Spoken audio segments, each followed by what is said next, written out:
Good morning students. आज हम फिर अपने लेसन नंबर 2 सिविक्स में अगला टॉपिक कर रहे हैं जिसका नाम है learning about the discriminatory practice.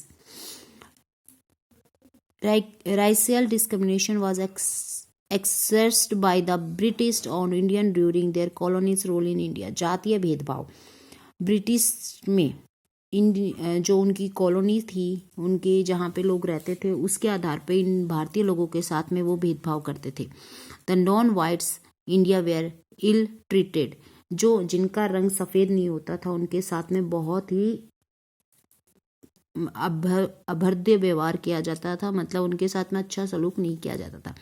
The worst form of a racial discrimination made on the basis of color was whiteness under the white minority rule in South Africa।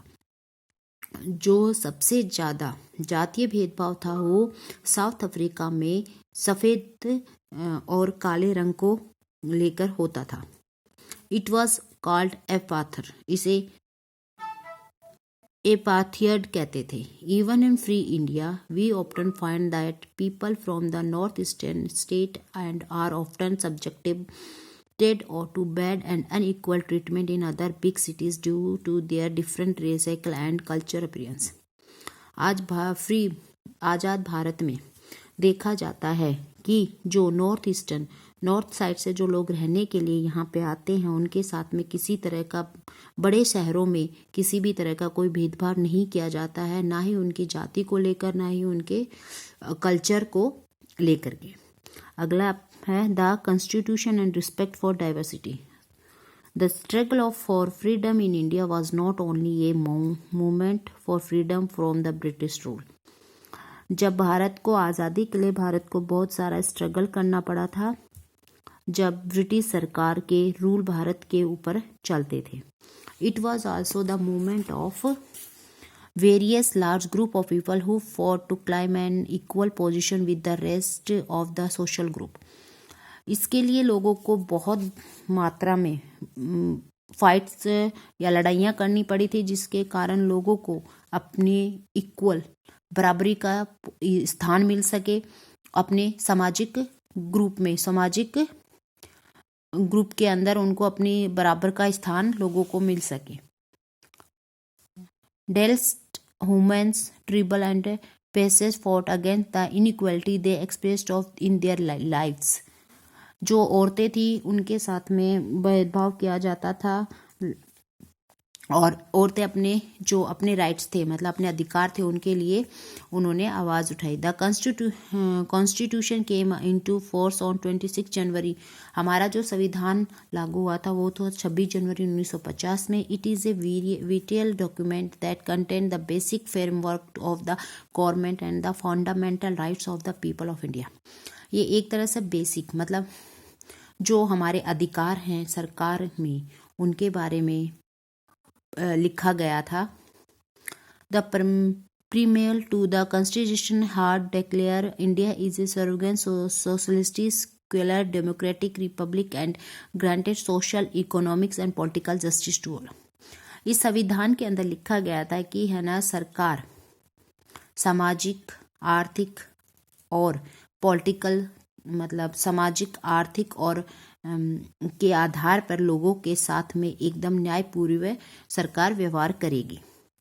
Principal of equality in constitution, समानता का, संविधान में समानता का अधिकार। The fundamental rights of our constitution uphold the principle of equality and freedom. हमारे जो rights थे, हमारे जो अधिकार थे, वो हमारे जो संविधान में हमारे जो अधिकार थे वो सभी समान और एकदम आज़ादी भरे थे। People are free to flow their own religions and promote their culture. लोग बिल्कुल आज़ाद थे अपनी रिलीजन्स, अपने जाति और अपने कल्चर्स, जो उनके कल्चर्स थे उनको प्रमोट, मतलब उनको प्रचार प्रसार करने में। At the same time, it just citizen for exploitation and provide for equal opportunity। और जो भी सभी लोग थे, जो निम्न जाति के हो चाहे उच्च जाति को हो, सभी लोगों को समानता का अधिकार व समान अपॉर्चुनिटियां मिलनी चाहिए, कि मतलब सभी को आगे बढ़ने का अधिकार दिया जाना चाहिए। The constitution also direct the government to make policies and adopt various measures which will bring about social and economic reforms and equality। संविधान में कई तरह की पॉलिसीज निकाली गई सरकार ने, जिसमें कि आर्थिक और सामाजिक समानता हो। इट इंश्योर दैट, उनको इंश्योर होना चाहिए, that is free distribution of wealth, सभी का एकदम फ्री से डिस्ट्रीब्यूशन होना चाहिए। There is free and compulsory education to till the age of 14, 14 साल तक के सभी बच्चों को पढ़ाई कंपल्सरी होनी चाहिए, मतलब उनको 14 साल तक बच्चों को पढ़ना ही है।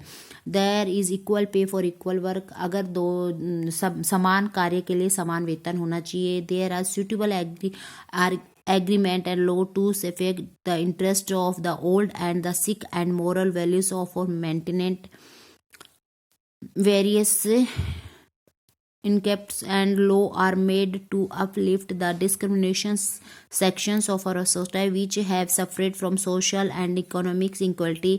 सभी लोगों को समानता और सामाजिक और समानता का अधिकार मिलना चाहिए समाज के अंदर।